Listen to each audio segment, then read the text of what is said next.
Eugenia Flores Soria, Gerardo Segura, qué gusto volver a vernos, aunque sea por estos medios electrónicos, para poder platicar de lo nuestro y lo de que queremos que sea de muchos de quienes nos hacen favor de comunicarse con nosotros allá de vez en cuando. Libros y autores e ideas.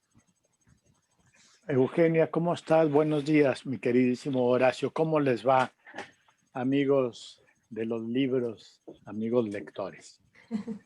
Buenos días, pues aquí ya Bien. esperando con ansias el fin de semestre. Ya para El fin de hacer las semestre, el lecturas fin de semana, el pendientes. fin de pandemia. Claro. Ay, sí, ya.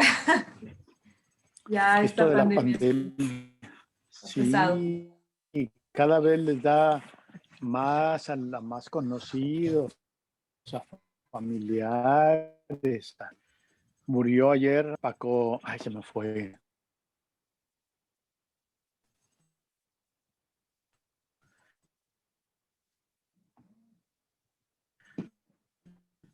El nombre, bueno, ya ven que Sandro Cohen también, etcétera, etcétera. Creo que la cosa va en serio y ojalá que las autoridades acepten cerrar o por lo menos tener más control, porque parece que vivimos en universos paralelos, ¿no? El de la reactivación económica y el de la enfermedad.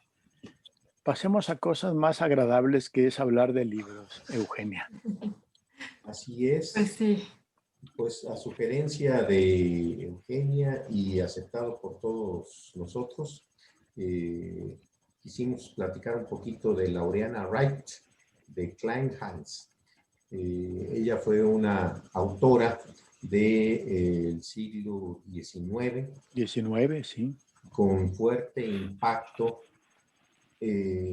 tanto en la sociedad que le tocó vivir como en épocas posteriores, y que al menos en mi opinión nos deja el sabor enterarnos de los trabajos de Laureana Wright, de que el feminismo ha existido desde siempre, sin que tuviera ese nombre, sin que hubiera una necesidad de clasificarlo, catalogarlo como un movimiento y tratar de centrarlo en un cartabón de un cauce ideológico con o sin éxito, con o sin vertientes derivadas y demás.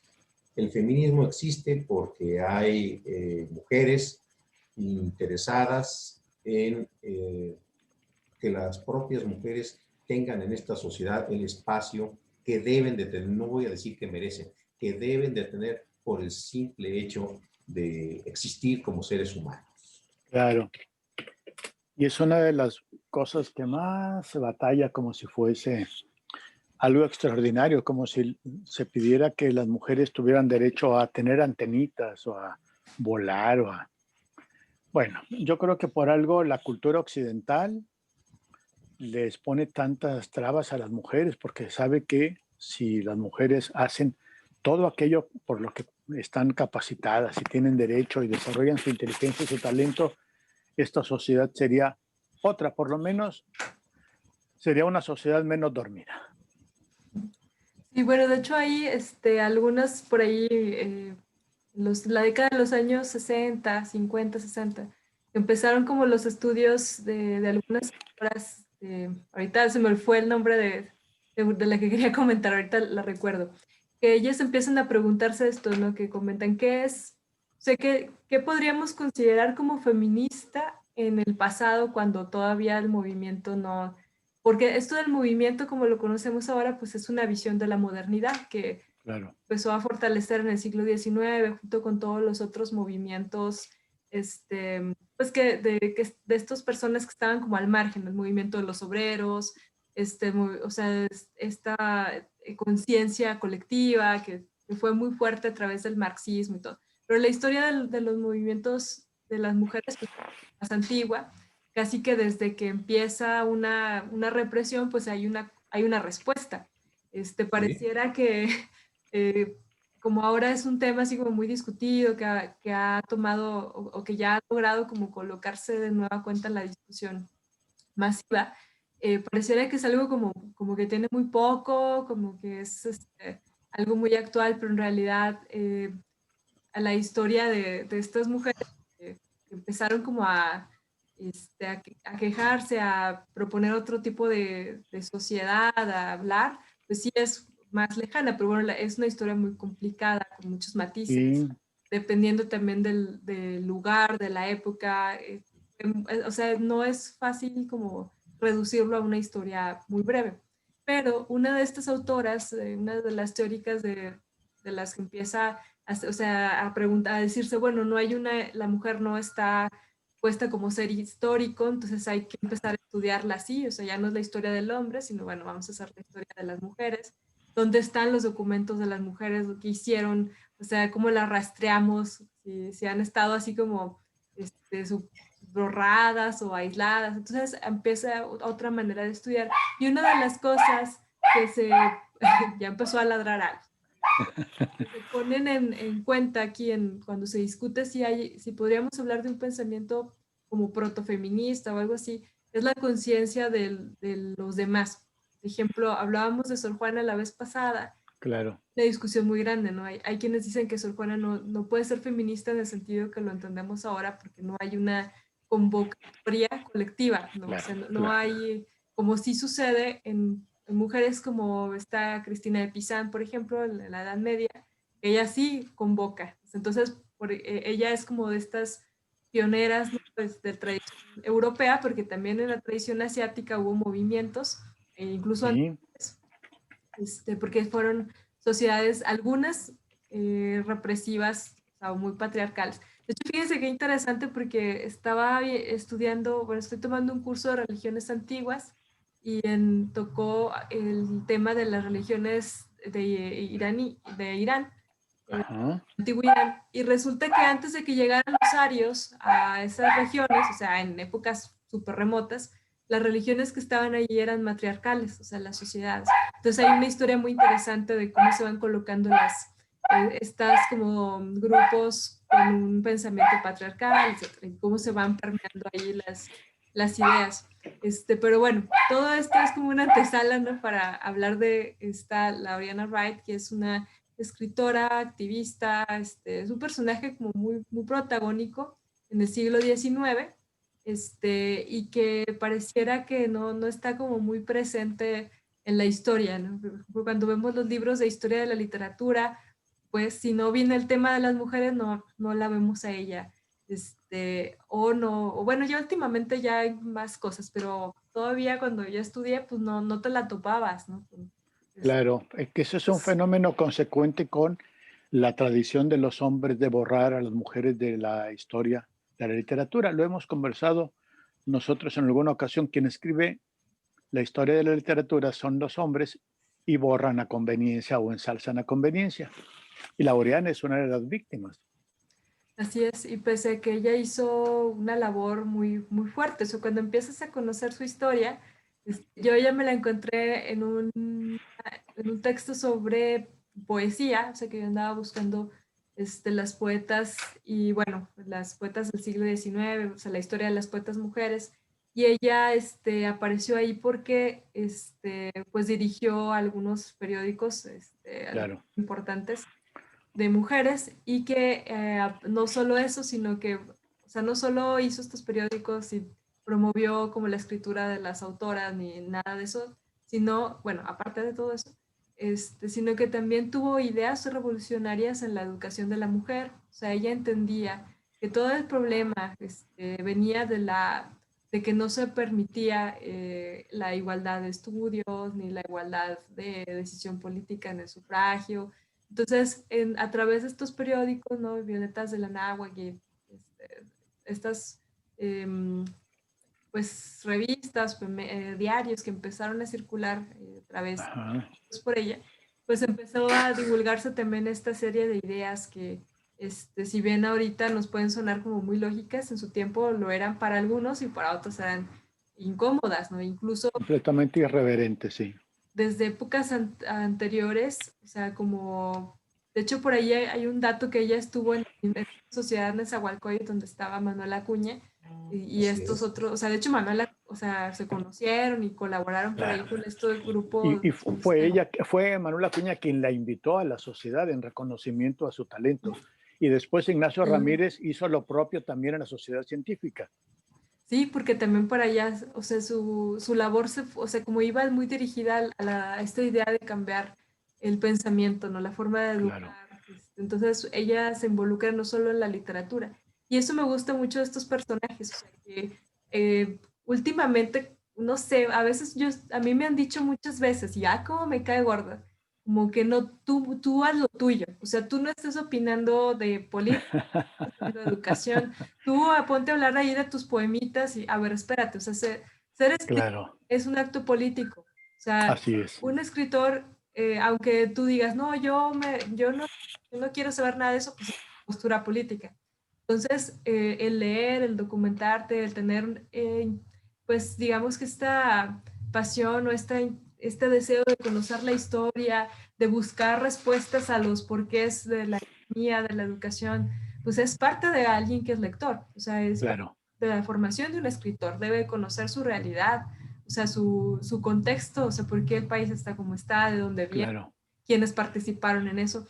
Entonces, a mí me molesta mucho y me gustan por eso estas figuras que fueron protagónicas no solo en la literatura, sino en la literatura y también protagónicas en la historia, o sea, en la política, en la educación, en la formación de las mujeres, fue como de las pioneras sufragistas, entonces Sí, se convierte en un personaje bastante interesante porque en pleno siglo XIX lanzarte como hacer todo ese movimiento, y que tampoco es ella como la única, ¿no? Sino ya era un movimiento fuerte, o sea, ya empezaba, estaba en varias partes, ya estaban por ahí, pues lanzándose para estos congresos que iban a ser a principios del siglo XIX.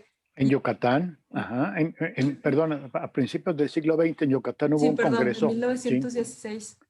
Y claro, hubo claro, otro en el 22 también. sí, Entonces, bueno, esos eran como los frutos de todas estas luchas que, por ejemplo, ella ya no vio, o sea, claro, frutos que ella ya no vivió, pero movió los hilos y pues bueno, era un personaje súper culto y que tiene un trabajo muy curioso, bueno, dentro de sus libros que escribió sobre, pues esto, o sea, si ella se pronunciaba sobre estas ideas de la educación, o sea, y decía cosas bastante fuertes. Y me gusta mucho, yo el primer libro que conocí de ella fue un libro de biografías de bueno, de escritores, de mujeres emblemáticas, mujeres célebres. sí. Sor Juana Inés le hizo su biografía, por ejemplo. Sí, y de hecho a ella ya la estaban, a mí me llama mucho la atención cuando dicen que a Sor Juana la rescataron hasta el siglo XX, cuando estos personajes, Manuel Acuña y todos ellos la leían, o sea, hasta Claro, las historias, pues no se sabía mucho de ella como ahora, ¿verdad? Por supuesto, pero ya tenía la intención de rescatarla. Y pues no solo de Sor Juana, sino que ella recupera la historia de muchas otras monjas, incluso ajá, de de los personajes importantes prehispánicos, le dedica, bueno, ese libro lo hicieron cuando ella muere, pero son como lo que ella, es como una compilación de biografías que ella había hecho para la revista. Luego ya se publica, cuando ella muere, se publica ese libro. Entonces, como tener esta visión de decir, también las mujeres prehispánicas, las indígenas fueron importantes, o sea, fueron mujeres que gobernaron, hicieron esto, hicieron alianzas, las poetas, las sensibles. Entonces, claro, una forma de pensar muy, de verdad, o sea, muy adelantada porque ni siquiera el personaje es así como Vasconcelos, ¿no? Que o sea, el gran visionario de la educación, pues lo tuvo así, porque para él, por ejemplo, esto de las culturas indígenas, pues era algo que iba en contra del progreso, no sé qué. claro. Algo que se veía que ellos tenían que ser educados en la forma europea. Entonces, que venga una mujer en pleno siglo XIX o principios, los primeros años del siglo XX, te diga, pues hay que valorar a las indígenas, hay que, a las monjas, escritoras, o sea, todos estos personajes que estaban al margen que yo creo que no se les hubiera ocurrido a los otros autores de la historia con H mayúscula, Ajá. era ahí, ¿no? O sea, o sea, ese tipo de cosas a mí me gustan mucho porque en lo personal me ha hecho cambiar mi forma de pensar sobre la historia, sobre la educación, sobre muchas cosas, y que bueno, hay que agradecérselo a personajes como ella y que De hecho, ahí están en internet, a ver si subimos a la página al rato, muchos libros ya liberados por instituciones y pueden descargar gratuitamente los textos de ella. Fíjate Lo que, que me llama la sí, atención es la violencia desde el título de algunas de sus obras. La que se llama La emancipación de la mujer por medio del estudio, habla de una furia por la situación que estaban viviendo las mujeres en la percepción de Laureana, que no estaba demasiado de la realidad, pero emancipar ya de por sí es una palabra, un verbo que no usa uno así a la ligera. Habla de que hay un sobajamiento, hay un aplastamiento de un sector de la sociedad que equivale más o menos a la mitad o un poquito más del conjunto y que está sobajado por la otra mitad.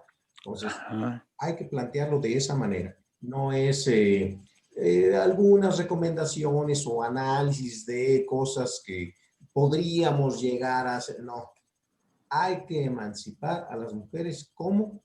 A través de la educación, a través del estudio. Otra obra que también me parece brillante en cuanto a planteamiento, educación errónea de la mujer.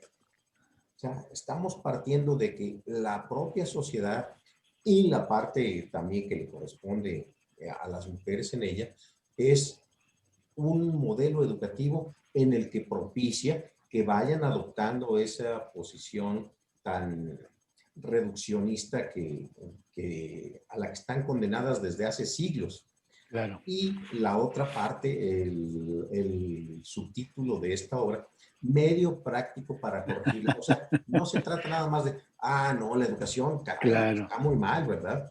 Estaba muy mal en 1890, más o menos, que dio a la luz esta obra y dos siglos después, pues, seguimos en la situación crítica de que la educación no está siendo funcional para que las mujeres adopten el papel que deben de tener en esta sociedad.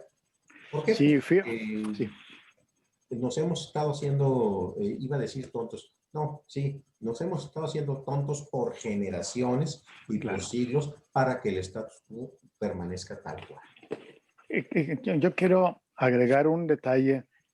Laureana murió en 1896, después de haber hecho estas aportaciones que tú acabas de señalar, Horacio, y que son escandalosas quizá o quizá no tanto a la luz del siglo XXI, como nosotros seguimos pensando que las mujeres deben permanecer en su casa sin estudiar y todo lo, etcétera.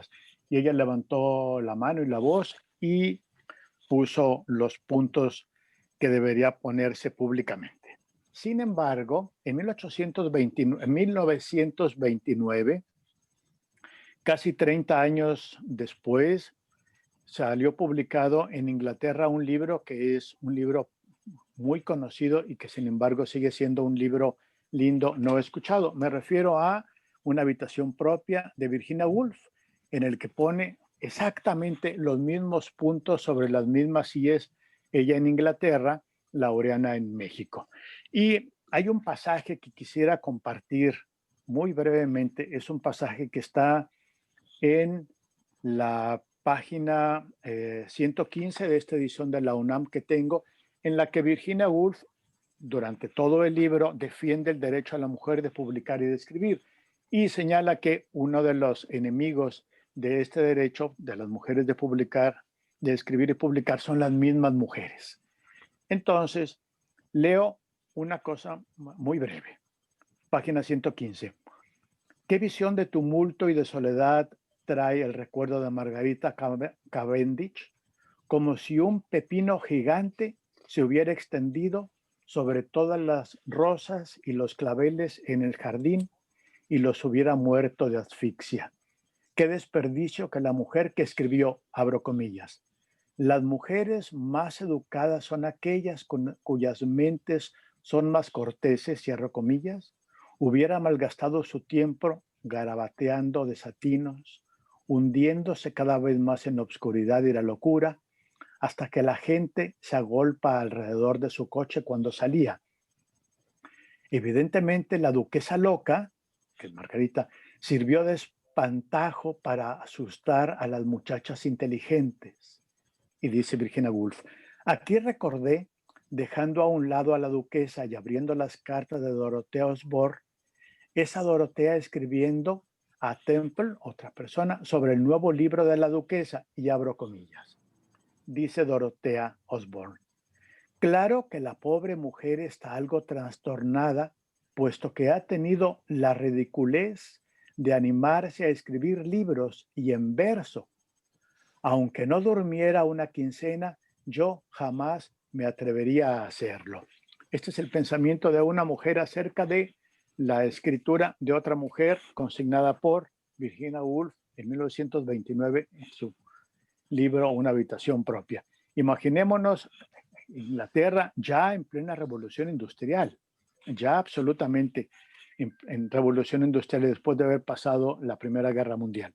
Ahora imaginémonos a Laureana en México, además siendo muy amiga de la esposa de Díaz Ordaz y criticando a la administración de Díaz Ordaz. No se necesitaban pantalones, necesitaba mucho, mucho, mucho más un coraje, realmente un coraje esencial para poder defender su derecho a expresarse y además publicarlo. Esto solo con el ánimo de contextualizar a Laureana. Así es. Y pues bueno, ya nos queda un minutito. Un minutito, charla. muchas gracias. Y sí es cierto, bueno, cerrando un poquito la idea que propone muy bien Gerardo, es verdad que en América Latina hubo muchas escritoras, en Argentina, o sea que antes que las grandes feministas europeas se pronunciaron sobre el tema, ¿no? Pero como dice Francesca Gargalo, como no eran europeas, pues no, o sea, no es lo mismo ser francesa o ser inglesa. Sí, claro. O sea, si a las inglesas y a las francesas no las querían escuchar, pues ella cuenta ya en un libro en el de ideas feministas latinoamericanas que las filósofas de América Latina les decían, ¿a poco en América Latina hay filósofas? ¿No? Claro, seguro. Entonces hay que valorar todo este trabajo de mujeres así como Laureana y toda la gente que trabajó con ella para realizar los cambios que ahora pues disfrutamos. Entonces, bueno, pues los invitamos a conocer la vida de ella y de las otras protagonistas de estos cambios sociales en México, ¿no? Y en tiempos de la dictadura por Porfirio Díaz. Sí, no había como tiempos de la dictadura chilena con Violeta Parra, que le fue como le fue. Además, claro. Violeta Parra tenía origen indígena. Si a Laureana no le hacían caso con su origen inglés, imagínense a Violeta Parra, peorcísimo. Así Bien. es. Amigos, muchas gracias. Gracias y nos vemos la próxima. Próxima.